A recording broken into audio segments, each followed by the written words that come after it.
Olá, tudo bem? Sou Alfredo Oliva, sou professor universitário e quero falar mais uma vez sobre Jung, Carl Gustav Jung, o psiquiatra suíço contemporâneo de Freud, que viveu entre 1875 e 1961 e que é fundador da psicologia analítica. Eu trabalho hoje mais uma vez com o livro Resposta a Jó. E eu tenho um tema bastante interessante, né? Eu quero falar um pouco sobre religião e a sombra de Deus, ou a dimensão sombria de Deus, né? E claro, eu estou aqui me reportando ao capítulo 8º, né? Em que Jung analisa a figura de Satã, o papel que Satã exerce na economia divina. Ok? Eu vou então já contar essa história para vocês, mas eu preciso avisar vocês que eu estou aqui gravando esse vídeo, estou cercado por duas feras que estão extremamente agitadas, né? Quem acompanha o canal sabe que eu tenho dois gatinhos, na verdade um gato e uma gata, e eles estão muito agitados e muito sapecas hoje, então em algum momento aqui eles devem saltar em cima da mesa, então eu vou continuar falando, mas a qualquer momento aqui eu posso precisar fazer uma pausa para distanciar algum gatinho danado que está subindo aqui na mesa, tá bom? É isso aí, ficamos de sobreaviso. Vamos lá, com a preparação, né, citação de Jung, com a preparação da encarnação de Cristo, há um processo de apaziguamento de Deus, de modo que ele se separa de sua metade má, de Satã, para se tornar um pai amoroso. Mas essa separação é provisória, uma vez que o livro do Apocalipse traz de volta um Deus vingativo e destruidor. Então, veja, nós estamos ali provavelmente no século V ou talvez no século IV, quando falamos, né, século IV, V antes de Cristo, quando estamos falando do livro de Jó. Neste livro, conforme a gente tem visto, há uma aposta feita entre Satã e Deus em torno da vida de Jó, né? Então, o que existe ali, segundo a narrativa de Jó, Satã representa a sombra de Deus, né? Quer dizer, existe um Deus bondoso, existe uma dimensão severa desse Deus bondoso que é representado pela figura de Satã. Então ele está dizendo, olha, quando começa o projeto de preparação da encarnação de Cristo, há um processo de apaziguamento de Deus, quer dizer, essa dimensão sombria se distancia, ela é afastada, né? E aí você tem o processo de encarnação de Cristo, que é um processo de expressão da bondade, essencialmente da bondade divina, mas quando a gente chega no livro do Apocalipse, né, que não é o livro mais tardio, mas está entre os mais tardios do Novo Testamento, estamos falando aí do final do primeiro século, essa face sombria de Deus retorna, né? Então, o que o Jung está narrando aqui é, entre o século IV antes de Cristo e o fim do século I depois de Cristo, existe um movimento de mudança na divindade.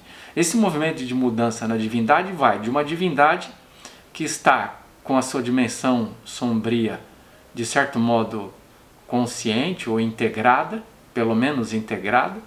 Essa dimensão sombria se separa para que Deus possa se identificar com a divindade, com a dimensão exclusivamente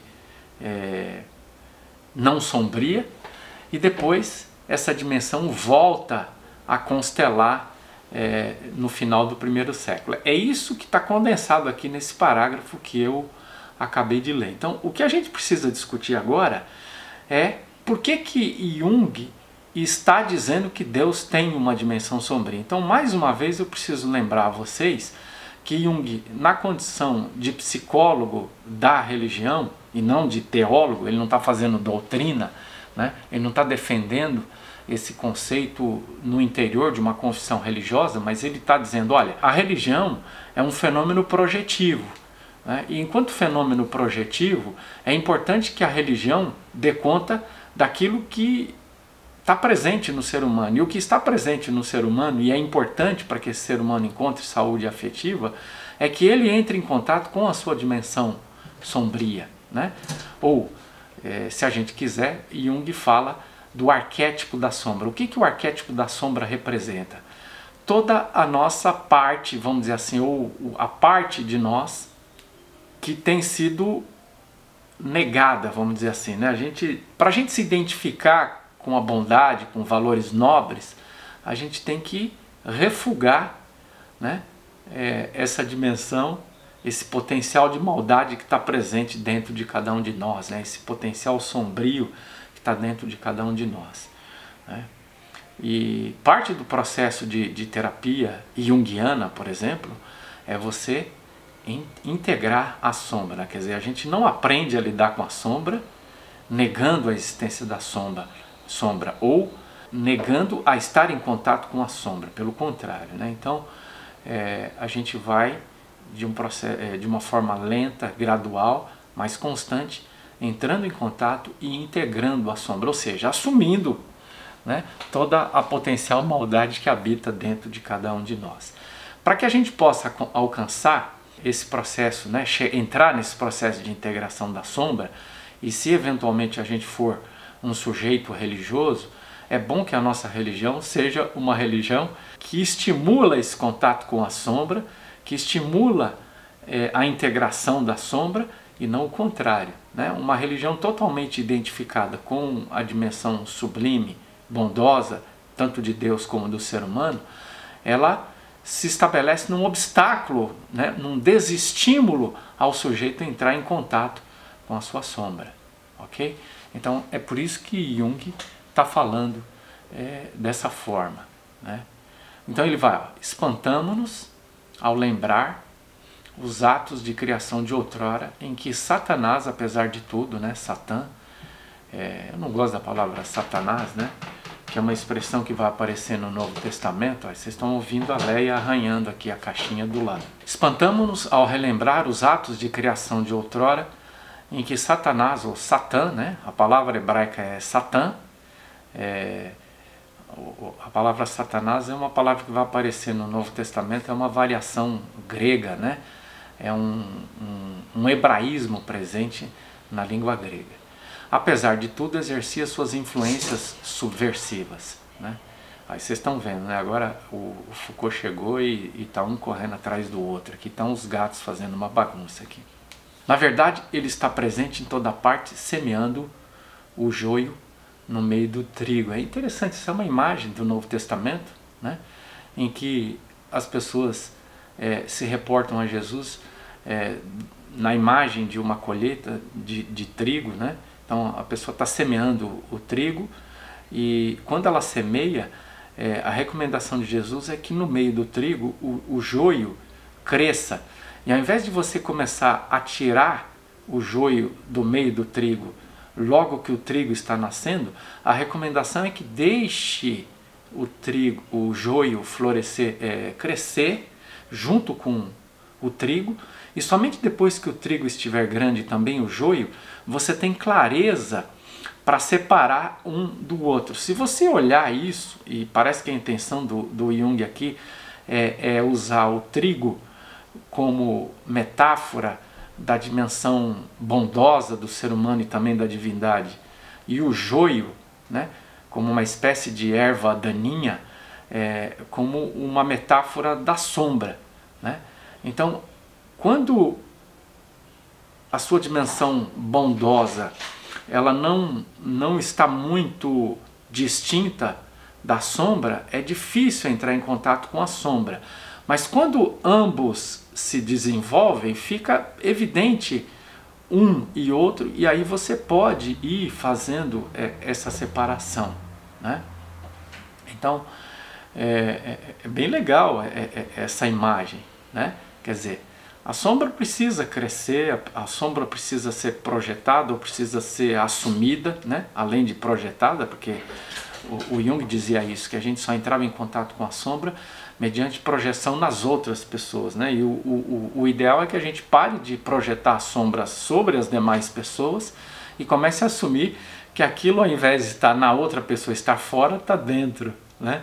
Tamanha dificuldade que a maior parte das pessoas tem de entrar em contato com a sua própria sombra, né?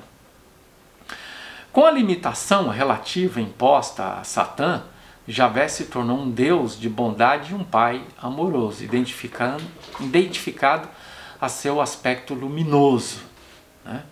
Então, vamos lá, de novo, um movimento, né? A gente tem no século IV, no livro de Jó, Deus cindido, né? Parte dele está identificado com a luminosidade, parte com a sombra, por isso o Satã aparece, por isso esse colóquio interno entre Deus e Satã fazendo uma aposta em torno da pessoa de Jó.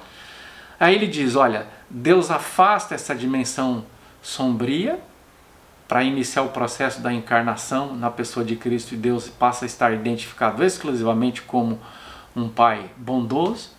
E depois, no final do primeiro século, né, vamos lembrar que Cristo é a encarnação de Deus ali, provavelmente por volta do ano 30, né?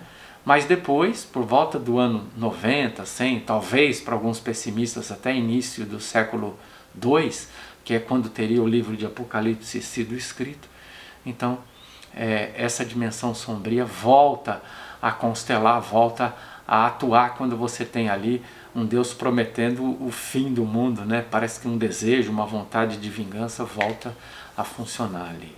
Outra citação então, a dúvida manifesta, embora não confessada, de Cristo a esse respeito, é confirmada ainda em outra passagem do Novo Testamento e de modo particular no Apocalipse de João. Aí, com efeito, vemos Javé integrar-se, de entrega, né? Mais uma vez, a uma cólera devastadora e sem precedentes contra o gênero humano, né? Do qual parece que sobraram apenas 144 mil exemplares, né? Então você tem lá, por exemplo, no Antigo Testamento, você tem a narrativa do dilúvio, onde a cólera de Deus contra o gênero humano faz com que ele destrua quase totalmente o gênero humano de todas as formas de vida, preservando uma quantidade pequena de pessoas e de espécies animais, e depois então o projeto da humanidade, da vida animal, retorna, né? E tendo Deus apaziguado esse lado sombrio, ele volta a constelar e ele promete a destruição do gênero humano, dizendo, olha, só vão sobrar 144 mil exemplares de seres humanos, né? E as pessoas ficam fazendo conta, né? Para saber quem estaria nesses 144 mil, né? E claro que isso é uma forma figurada, metafórica de se referir a essa dimensão sombria de Deus, né? Se fosse literal, significa que praticamente todo mundo estaria lascado, né? E aí, por fim, ele diz, a destruição de Sodoma e Gomorra, né? Também, mais uma vez, um evento do Antigo Testamento, né? Onde essa dimensão vingativa de Deus está ali assumida sem nenhum problema, né? Quer dizer, Deus destrói o gênero humano, né? Afoga o gênero humano a partir do dilúvio, ele destrói as cidades de Sodoma e Gomorra, dizendo que a maldade tinha triunfado ali, né? E aí Deus também resolve dar vazão ao seu lado vingativo e destrói as duas cidades, né? E parece que a gente tem um certo prazer em ver essas pessoas que estão ali qualificadas como más sendo destruídas, mas parece que isso também indica um baixo grau de consciência, porque se a pessoa maldosa merece ser destruída, significa que todo mundo merece ser destruído, porque todo mundo tem algum grau de maldade dentro de si, né? Então a gente se alegra com a destruição da maldade do outro, mas não percebe que nós seríamos dignos da destruição tanto quanto o outro, porque também há um grau de maldade, né? Talvez o que distinga os seres humanos é o grau de consciência dessa maldade, e com esse grau de consciência a gente tem alguma possibilidade de agir sobre essa maldade. Se a gente não tem nenhum grau de consciência sobre essa maldade, a gente não tem nenhuma ingerência sobre ela, e ela pode então fluir de forma plena, né? Então, para o Jung, o melhor que a gente pode fazer é entrar em contato com essa sombra, integrar essa sombra, e aí a gente tem possibilidade de agir sobre ela. Se ela permanece de forma completamente inconsciente, ela pode passar a agir. Isso não é nada bom. Então o ruim não é a sombra, nem de Deus nem do ser humano. O ruim, do ponto de vista da saúde afetiva, é a inconsciência da sombra. Essa inconsciência da sombra pode dar oportunidade para que ela possa agir, né? Vamos pensar, se vocês querem uma imagem literária, né, é o livro O Médico e o Monstro, né? Quando a sombra não é integrada, ela pode, num caso muito extremo, agir de forma autônoma, né? Quer dizer, a pessoa entra num estado dissociativo e essa sombra age de forma tão autônoma que a figura do médico, esse homem bondoso identificado em fazer o bem para a humanidade, se dissocia da sua sombra e vira um monstro, um assassino, e ele sai literalmente para matar pessoas, né? Então, essa sombra, ao invés de se tornar autônoma e agir, né, e esse é um caso totalmente caricato e hiperbólico, né? Isso não acontece com a maioria das pessoas. Essa sombra fica no meio do caminho, ela fica atuando, mas não se dissocia completamente, né? Não entra num estado dissociativo, né? Então, é isso. A recomendação é: abrace a sua sombra, né? Conheça a sua sombra, abrace e aprenda a lidar com ela, e provavelmente com isso você vai evitar um punhado de problemas, né? Então ele diz: a destruição de Sodoma e Gomorra e mesmo o dilúvio são brinquedos de crianças ao lado do fim do mundo, pois dessa vez é toda a criação que se desagrega, né? É isso que está estampado no livro do Apocalipse, a promessa do fim do mundo, né? Que seria uma vingança contra a maldade humana, né?